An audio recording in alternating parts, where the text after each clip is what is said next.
Hi everyone! So in this video we're going to be interviewing Sonia, our Head of Studies and Spanish teacher, Diego, Head of Studies as well and Technology teacher, Cristina, also a Spanish teacher, and Amor, our Principal and Chemistry teacher. They are going to be telling us their experience or those of their family about when Franco was ruling in a dictatorship in Spain, our country. So we hope you like the video. Buenos días a todos. El día de hoy vamos a entrevistar a Sonia, que va a transmitirnos los conocimientos de su padre Antonio, el cual vivió durante la época de Francisco Franco.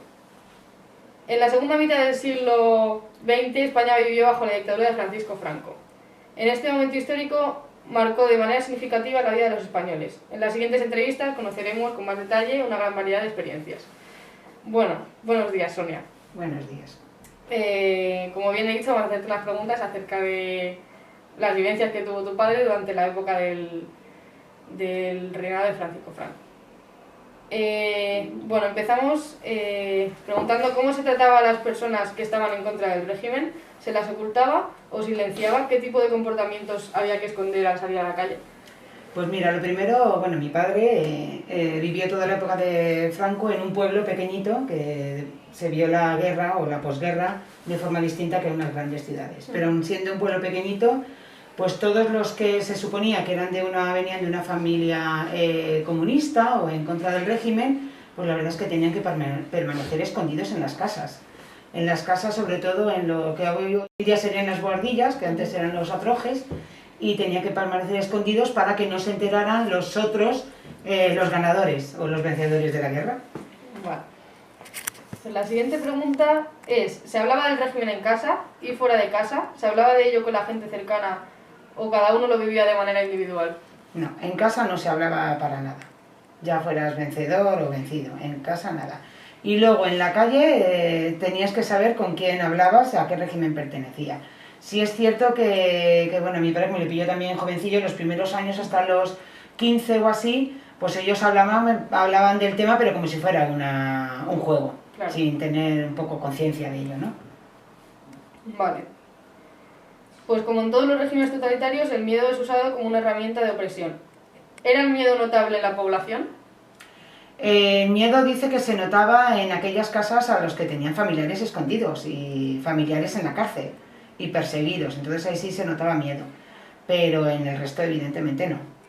¿Vale? Y ahora vamos a pasar al ámbito laboral. ¿A qué edad comenzó tu padre a trabajar y cuántas horas al día lo hacía?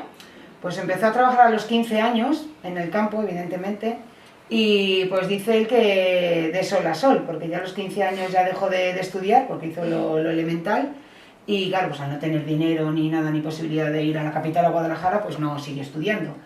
Entonces era de sol a sol y sueldo nada, de sueldo nada.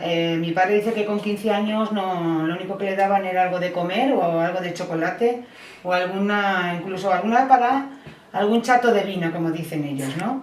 Nada, empezó a cobrar dinero luego ya después de la mili. Vale, y respecto a las mujeres, ¿realizaban las mismas labores? Nada, no. Eso sabe perfectamente mi padre, que la vida de las mujeres era totalmente distinta a ellos. Ellos sí podían salir a la calle a jugar y las niñas salían a la calle a jugar, pero siempre, si tenía un hermano mayor, siempre estaba el hermano mayor allí de escolta, ¿no? Y nada, y las mujeres lo único que se dedicaban era a lavar en la ropa y muchas también a trabajar en el campo, pero sobre todo las labores de la casa. Y en cuanto al ocio, ¿qué actividades hacía tu padre en su tiempo libre? ¿Cuánto tiempo podía dedicar a esas actividades? Pues el ocio, dice mi padre, que claro, cuando ya empezó a trabajar, pues que eran los fines de semana. Como dicen ellos, cuando después de misa, porque a misa había que ir obligatoriamente, pues después de misa es cuando les dejaban como chicos pues por ahí correr y tal y hacer sus aventuras de estas malas, ¿no? Pues eso, fechorías, ¿no? Pero vamos, los fines de semana. Los regímenes totalitarios pueden afectar hasta la manera en la que se desarrollaban las relaciones de pareja. ¿Cómo eran las relaciones en pareja? Sí, eso a mi padre también se lo preguntaron. Pues dice mi padre que no tiene nada que ver con la actualidad. Partiendo de que las mujeres cuando ya tenían 17, 18, 20 años no era cuando les dejaban salir, pero lo primero que me dijo es que iban tapadas del cuello a los pies, eso para empezar. Que entonces pues que no enseñaban nada como ahora enseñamos, ¿no?, en la actualidad. Y luego que nada, ni abrazarlas, ni agarrarlas de la cintura. Dice que el saludo este que hacemos ahora con el COVID del codo, dice que era el que empezó, era el primer gesto que hizo con la primera novia que tuvo, ¿no? Y siempre, una vez cuando ella mantenía o algo, que quería salir con una chica, siempre el hermano mayor. El hermano mayor, ahí está. Si había una hermana mayor, bueno, pero sobre todo el hermano mayor, que casi todos tenían un hermano mayor. ¿Vale? Vale, después de todas las preguntas que te he hecho, pues vamos a hablar sobre qué factores crees, o bueno, cree tu padre en este caso, que han mejorado después del régimen. Y qué cosas han ido a peor con el tiempo.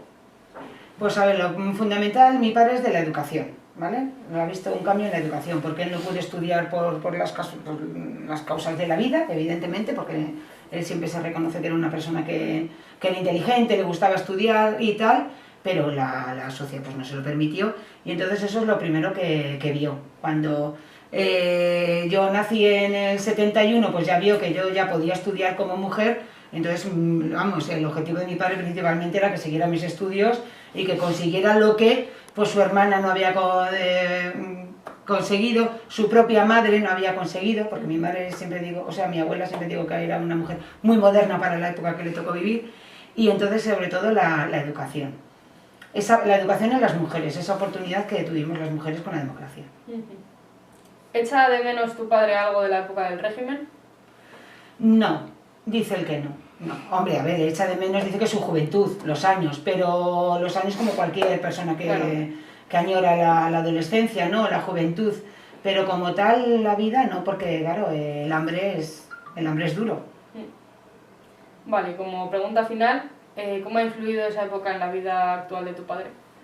Pues esa época, esto ya se lo pregunté, bueno, cuando le hice la pregunta me dice, respóndeme tu hija, porque claro, yo me he criado con él.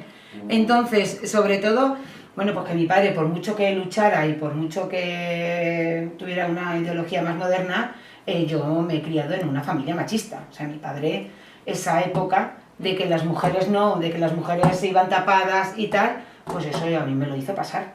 Es decir, a mí me tocó, lo pasa que la democracia en los años 80, y entonces él sí nos ha criado en esa familia machista. Yo no podía hacer nada, pero mi hermano sí podía hacer algo. ¿Vale? Entonces esa es la conclusión, pero vamos, que no, ni él se arrepiente ni yo me arrepiento, porque yo luego pues luché por ganarme un poco la libertad, ¿no?, como hija, ¿vale? Vale, pues ya está, ya con esto hemos terminado. Muchas gracias. Pues nada, muchas gracias a vosotros, y en nombre de mi padre también muchas gracias, ¿vale?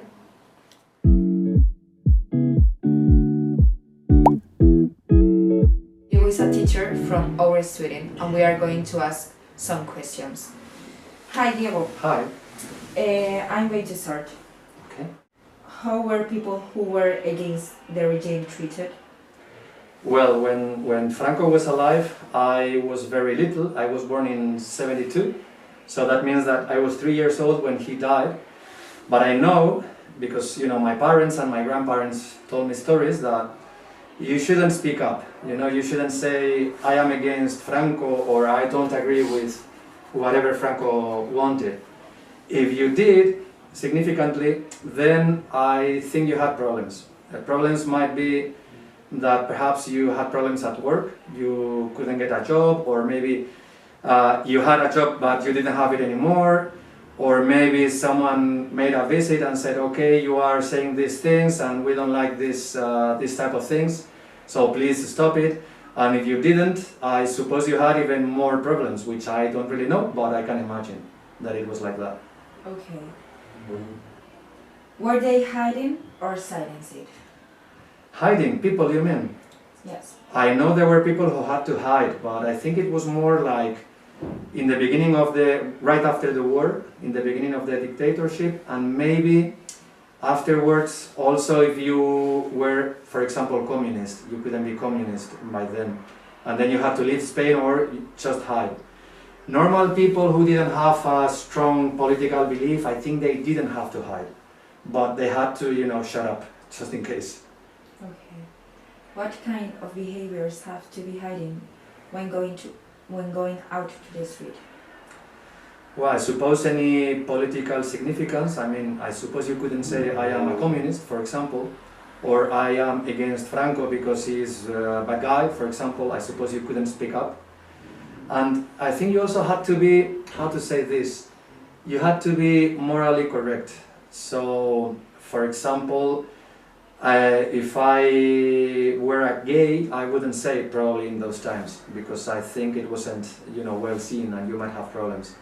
And stuff like that. I suppose you couldn't say things against, for example, the church, the Catholic Church, because it was like official. It wasn't exactly official, but in reality it was. So if you didn't go to church and moreover you said things about church, I suppose the regime wouldn't like it, and you could have problems, I guess. Okay. Was the regime discussed at home? Not in my case, because as I said, when Franco died I was 3 years old. I think it wasn't very much discussed anyway. I think for example, my parents and his parents, my grandparents, I don't think it was like a conversation topic, because they knew that, you know, it was an uncomfortable conversation.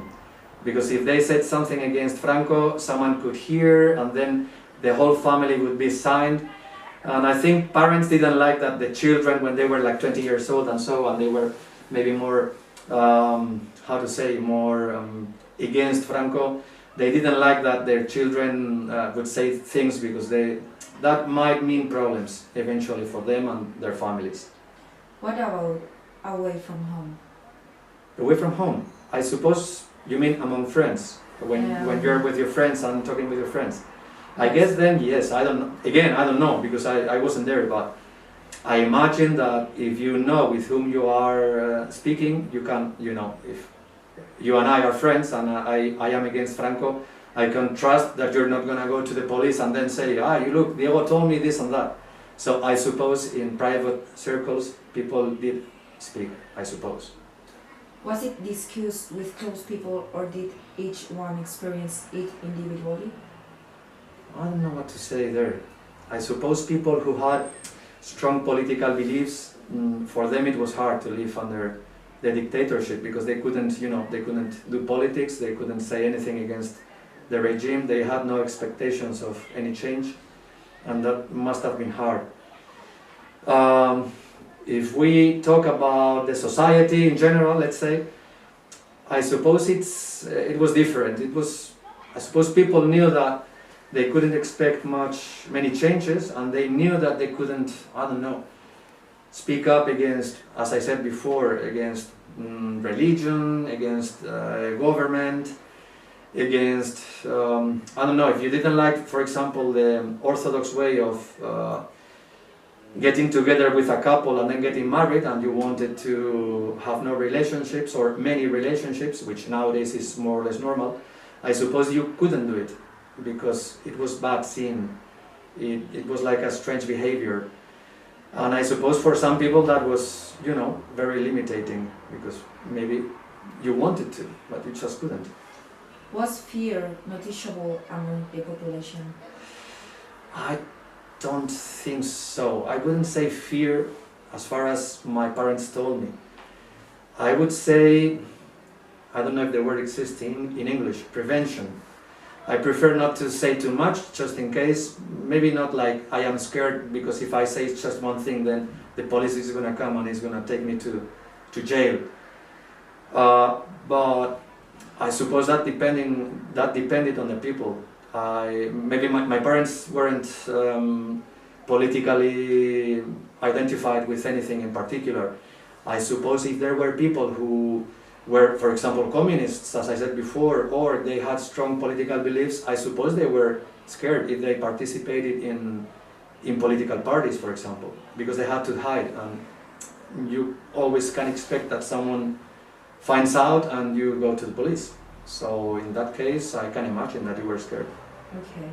At what age did you start working, and how many hours a day did you do it? Me? Yes. I started when I was 20, good question, 24. Yeah, I think I was 24. And what was the question, the second question? And how many hours? Yes. When I started, well, I started in Finland, not in Spain, and I worked 7.5 hours a day. And nowadays here in Spain, our weekly we have to stay here in the school 26 hours a week, and then we have to prepare the classes and so on, correct exams, exercises. It's hard to say exactly how many hours a week I really work, but say something about 35, 40 hours a week. Okay. Did women do the same job? I don't think so. I think that, well, for example, my mom, she worked normally under the regime, but I think it wasn't the more frequent thing. I think many women did not work because moral at those times said that women were to, you know, have babies and stay home and, you know, wash, clean, etc., and the man had to go out and work. Yeah, I think it was like that. Although, as I said, in my family, my mom, she worked, and she always worked, and she didn't have any problem in that aspect. So if you wanted, you could, but it wasn't the usual thing to do. What activities did you do in your free time? I was born under Franco, but 3 years old when he died, so I cannot say anything there. I can tell you my activities, but those are in the 80s. Franco was dead already 10 years ago, so I think it's not significant. Okay. I cannot help you there. What were the relationships like as a couple?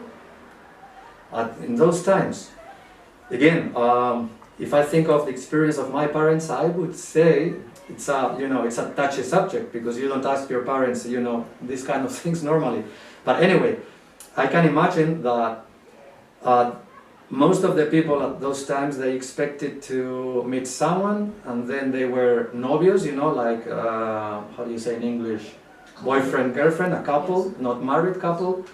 And after some time, they got married. And it wasn't so frequent to get divorced. You could divorce, but divorce existed, I think, as far as I know, but I'm not sure there. But anyway, it wasn't normal. So I think for most of the people, it was like, I meet someone when I am 18, 20, 20 something. I get together with this someone, and that's it. That's my couple for most of my life, at least. Okay. What issues do you think have improved after the regime? What do you mean? What kind of issues have improved after? Improved? Yes. Well, I think many things. Well, we have to think first of all that Franco died in 1975. So it's been already 46 years since he died. So in 46 years, Spain has for sure changed a lot. I would say there is political freedom. You can vote whatever you want. You can vote, in fact. You couldn't before. You can participate in politics. You can choose if you are in the right side, in the right-hand side, in the left-hand side. You can be a communist, you can be whatever you want. In the moral aspects, you can be a gay, you can be homosexual, you can have many couples, you can do anything you want, as long as, of course, the other people around you accept that. So there is a lot of freedom, I think. You can go out, you can get drunk, just to say something. If you don't, you know, to make too much noise or you bother someone. At those times, people, I suppose, also drank, but I think it was very bad scene and there wasn't freedom there. You couldn't just go out and party. I don't know if it's important to get drunk, I don't mean that, but I am trying to explain that there were many small things that we do every day, which I think you couldn't do before. Or if you did, strange guy, like the hippie, or the one who is not normal. And now anything is normal, as long as the other people around you accept it. Okay. Diego, thank you so much for your attention. And that's it. Thank you so much for Okay, watching thank us. you. El régimen afectaba tanto a las relaciones personales como a las sociales. Entonces, ¿cómo se trataba a las personas que estaban en contra del régimen? Bueno, simplemente o se las encarcelaba o se las asesinaba. Entonces, no se las ocultaba, sino que simplemente... No, porque además había gente que ha sido, o ha habido gente que ha sido asesinada que realmente no estaba ni a favor ni en contra, sino que, sobre todo en los pueblos, por envidias, daban el chivatazo que uno, si estaba en el régimen, estaba el pueblo dentro del régimen nacional, que era el de Franco, si había un chivatazo por una envidia y decían que era rojo, entonces directamente se le asesinaba. Había muchos que ni siquiera iban a la cárcel. Le recogían, le metían en un camión, se lo llevaban y a los 2-3 kilómetros, al amanecer o por la noche, le daban un tiro en la cabeza y le dejaban en una cuneta. Entonces, ¿qué tipo de comportamiento era el que había que ocultar en la calle para que no te sucediesen estas cosas? Pues mira, por ejemplo, siempre había en cada sitio, en cada pueblo, en cada ciudad, en cada lugar, había una bandera de España. Entonces, siempre que tú pasabas por delante, tenías que hacer el saludo a la bandera, porque si no se consideraba que no estabas a favor del régimen. Entonces, tú desde luego no podías ni ir en grupos, porque se consideraba a lo mejor más de 3, que ya era una manifestación en contra del régimen. No podías ir en grupos, tenías que hacer el saludo a la bandera. Las relaciones, por ejemplo, entre parejas, no se podía ni ir de la mano, ni darse un beso. O sea, era todo muy oculto. No se podía expresar nada que fuera un pensamiento libre. No todas las personas trataban el régimen, pues imagino que de la misma manera. Entonces, en el ámbito social y en el familiar habría diferencias. ¿Se hablaba del régimen en casa?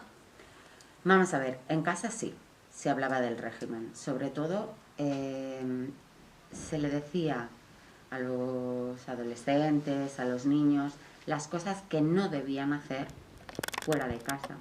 Entonces la mayoría estaba en contra del régimen, sobre todo la gente pobre, que era la que no tenía un poder económico, un poder adquisitivo para poder vivir bien. Entonces esa gente hablaba en casa, pero sobre todo de lo que no podían hacer cuando salían fuera.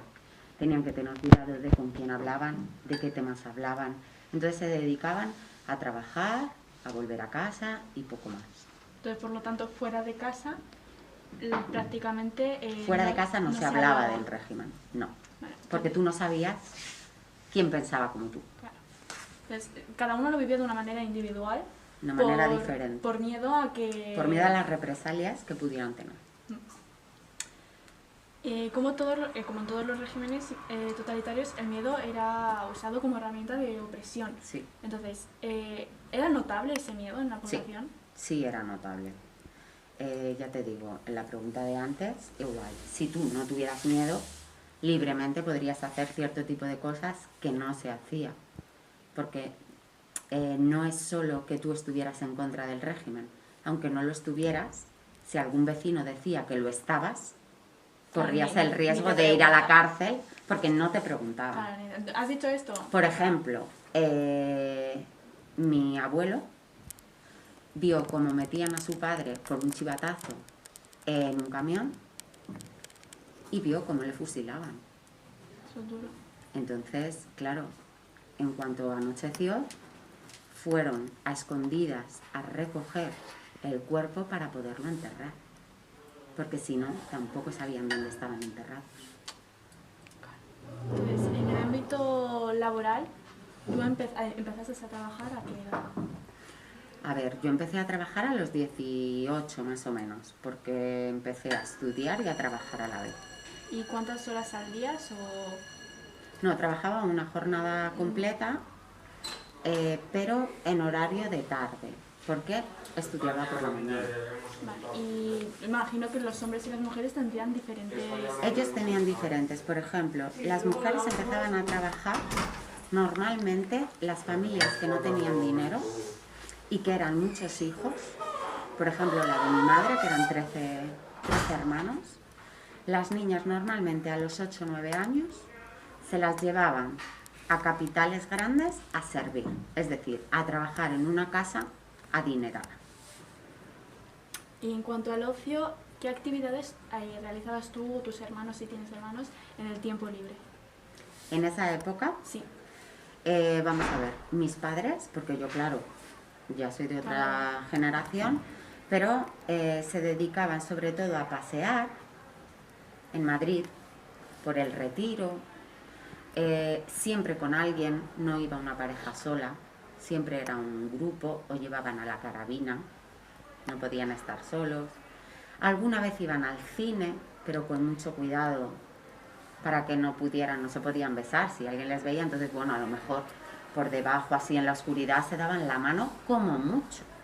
Entonces, no tenían mucho ocio. Claro, entonces tampoco le podrían dedicar mucho tiempo a esas actividades. No, porque tenían que trabajar, trabajaban muchas horas. Entonces, a lo mejor las chicas, si estaban sirviendo o trabajando, tenían una tarde a la semana, que era cuando veían a lo mejor a su novio, se daban una vueltecita y a casa. En los regímenes totalitarios, pues la manera en la que hemos hablado de las relaciones, pues ha afectado a cómo se mostraban, cómo se comportaban. Entonces, ¿cómo eran las relaciones en pareja, ya siendo marido y mujer y siendo pues novio o novia, nada oficial, por así decirlo? Vamos a ver, tenía que ser oficial. En el momento que tú tenías novio, te permitían cierto tipo de cosas. El novio iba a casa de la novia, hablaba con el padre de la novia, porque era una sociedad muy, muy machista. Si el padre le daba permiso, entonces veía. Podía ir a casa a ver a la novia, entonces la recogía, se daban un paseíto y volvían. Normalmente les acompañaba una hermana para que no estuvieran solos. Cuando ya estaban casados, había tantísimo machismo que la mujer dejaba de trabajar automáticamente y se dedicaba simplemente a la casa y a los hijos. Y era el marido el que traía el dinero a casa. Entonces, tampoco se ponían, no iban muy pintadas, no se ponían escotes, porque ya no solamente por el régimen, sino porque el marido no aceptaba que las mujeres salieran así. Claro, y ya siendo marido y mujer, imagino que las relaciones fuera de casa, ir en el parque, ya podrían ir Pueden ir de la mano porque ya son marido y mujer, normalmente iban siempre del brazo, porque lo de la mano, no, cuando tú te casas, iban del brazo, pero tampoco mostraban un cariño, un acercamiento de besos, abrazos, eso en la calle no se mostraba. Entonces, después de toda esta entrevista, nos surgen algunas preguntas en la cual cuenta tu opinión de cómo las personas que vivieron en la dictadura creen que han mejorado algunas situaciones ahora. A ver, mira, yo te pongo el ejemplo de mis padres. Mis padres han vivido la guerra, han vivido la posguerra, y para ellos lo más importante ha sido, nosotros somos 3, lo más importante ha sido que estudiemos una carrera, que tengamos libertad de pensamiento, que seamos independientes. Eso para ellos ha sido lo más importante. Entonces han preferido tener menos ropa, vivir en una casa más pequeña, para que todos sus hijos hayan podido estudiar, hayan podido ser independientes y no estén sujetos al régimen que han estado. ¿Y hay algún factor que consideran tus padres, en este caso, que haya ido a peor con el paso del tiempo? No. O sea, todo han sido mejoras. Para ellos han sido mejoras. Ellos ahora mismo ya están muertos porque eran muy mayores, pero para ellos siempre ha sido mejora, porque han vivido una opresión en todos los aspectos. Vale, y pues la última pregunta ya, que es ¿cómo ha influido esa época en tu vida actual? Bueno, pues sí que ha influido mucho porque, claro, a mí me han contado lo que han vivido mis abuelos, lo que han tenido que vivir mis padres, el hambre, por ejemplo, que han pasado, el trabajo que han tenido que hacer. Entonces, para mí, lo más importante es ser libre de pensamiento, libre de actuación, que haya una democracia, el no pelearme con alguien porque no opino lo mismo, sino simplemente el tener respeto hacia los demás, pero sobre todo la educación, el recibir una buena educación y no depender absolutamente de nadie. Bueno, pues muchas gracias. Nada, a vosotras.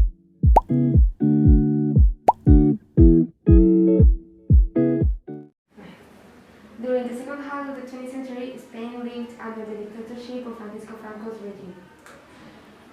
This historical moment affected the life of Spanish people significantly. The following interview will allow us to know in more detail experiences people lived throughout Franco's regime. The regime affected some relationships deeply, and they had to establish their behavior patterns. So now we're going to talk with Amor, our school principal. How were people who were against the regime treated? Well, I have to say that I'm going to talk about my parents has told me about the regime. They told me that people who were against the regime were treated very bad. They were tortured, they were to jail, in many cases they were killed on the outsides of village, and nowadays these people is still under the ground, and well, this was the situation. Okay, so where were they hidden or silenced? Well, they were hidden in houses. Many people spent 30 years or 20 years hiding against, hiding behind a wall or in houses, and they were in silence because people were completely terrified about the consequences. The consequences. People didn't have freedom. Okay, so what kind of behaviors had to be hidden when going out to the street? Well, they couldn't talk with other people about the regime. They have to obey everything. They couldn't claim against the laboral conditions. Freedom to go out during the night. Everything was completely closed, and people have to the necessity to not to show how they were in reality.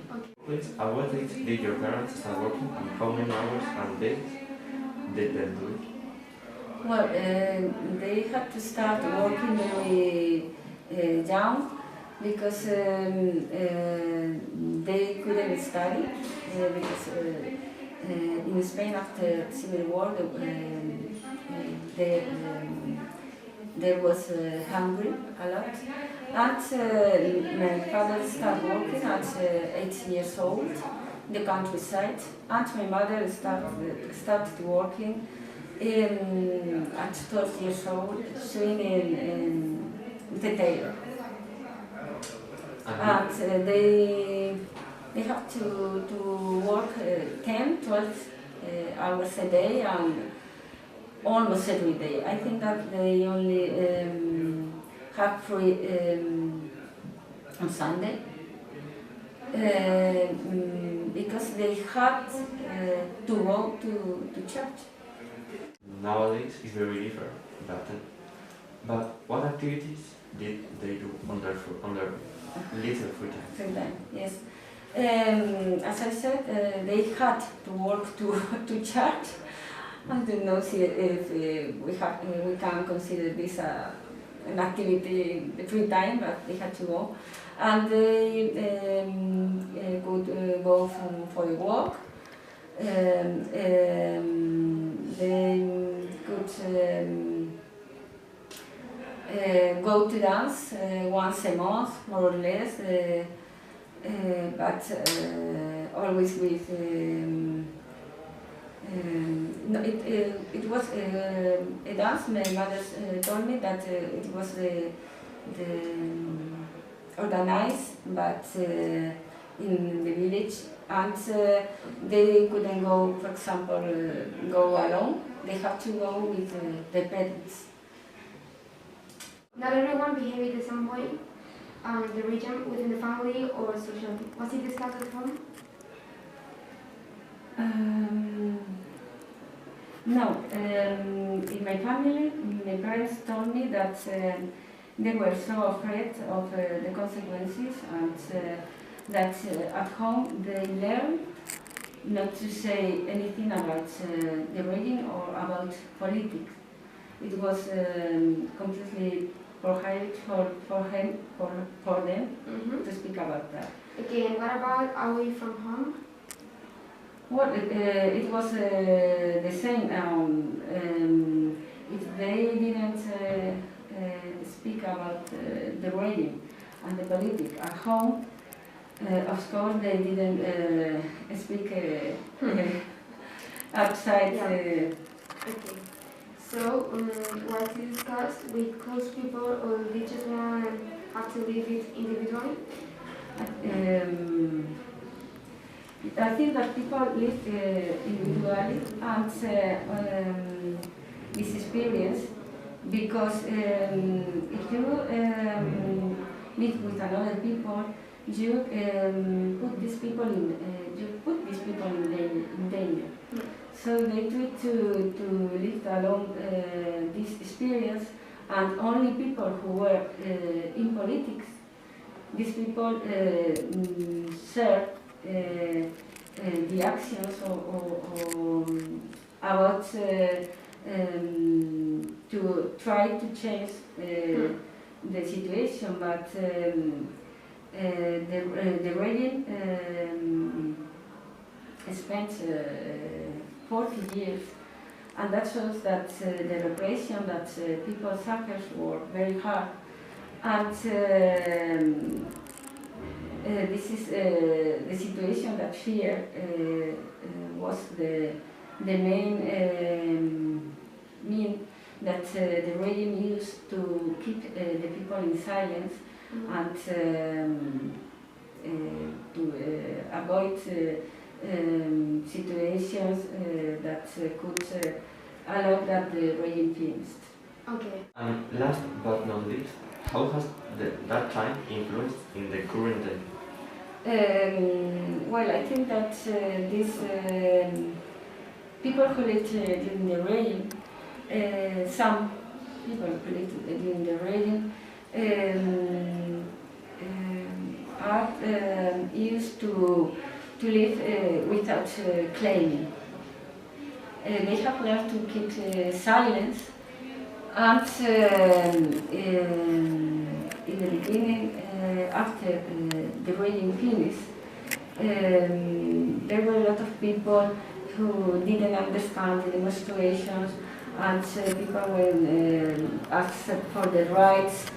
But nowadays, I think that this influence has over. Okay, so this was the last question. Thank you very much. Thank you.